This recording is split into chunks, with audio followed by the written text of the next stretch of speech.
Minnesota Vikings are wrapping up week 3 of phase 3 of organized team activities, OTAs, at TCO Performance Center Bar and Grill this week. And mandatory minicamp is just around the corner, June 15th through 17th. And the practices are important for teams to start building up chemistry, especially offenses, especially ones that are learning a new scheme like the Vikings, getting acquainted with new pieces and getting their timing down, etc. And the Vikings offense is working and looking pretty damn good this week from the highlights that the team puts out. Obviously, the highlights are going to be good, but also from the media jackals on the ground reporting. And yes, they're wearing the weird rugby helmets, and there's no real rush and blah, blah, blah, blah, blah, blah, blah, blah, blah. Well, or actually, maybe it's the rush from the 2020 Vikings, which is also not a real rush.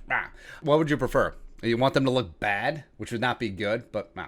Our guy Will Raggets of Sports Illustrated wrote about Kirk Cousins in the first team offense. He said this, quote, "Offense bounces back. In last week's practices that was open to the media, defense ruled the day. See, offense sucked. First team offense looked sloppy, and there were 4 interceptions during the 11-on-11 period, including a couple thrown by Kirk Cousins. This time the opposite was the case. Cousins and company looked sharp throughout 7-on-7s, red zone work, and a 2-minute drill to end the day, scoring touchdowns with much more frequency than we saw last week. Tight ends Irv Smith Jr., Tyler Gronklin, were a big part of that, as was Adam Thielen. Gronklin caught a touchdown in the back corner of the end zone on the first play in red zone drills, while the highlight of the day was Cousins bombing 150 yards of Thielen, who beat solid coverage by Chris Boyd. Cousins didn't throw any picks during the practice.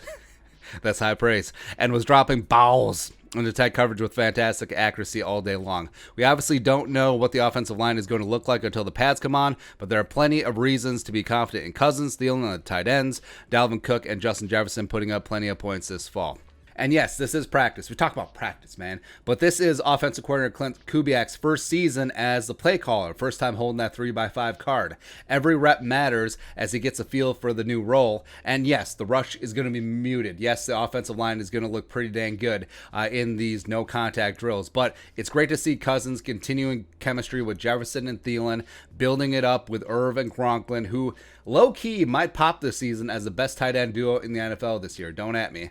And this is what the offense could be with a consistent pass protection. And yes, we'll have to wait until a week into training camp when they put the pads on. We'll see what actually goes down, of course, in the preseason and then week 1 in Cincinnati. But if they figure it out up front and Kirk Cousins is protected, he does throw one of the best deep balls in the game, Jefferson, best receiver in the game, Adam Thielen, top 10, and Irv and Gronklin doing work at tight end, plus Dalvin underutilized out of the backfield, and maybe someone steps up as wide receiver 3. Woo!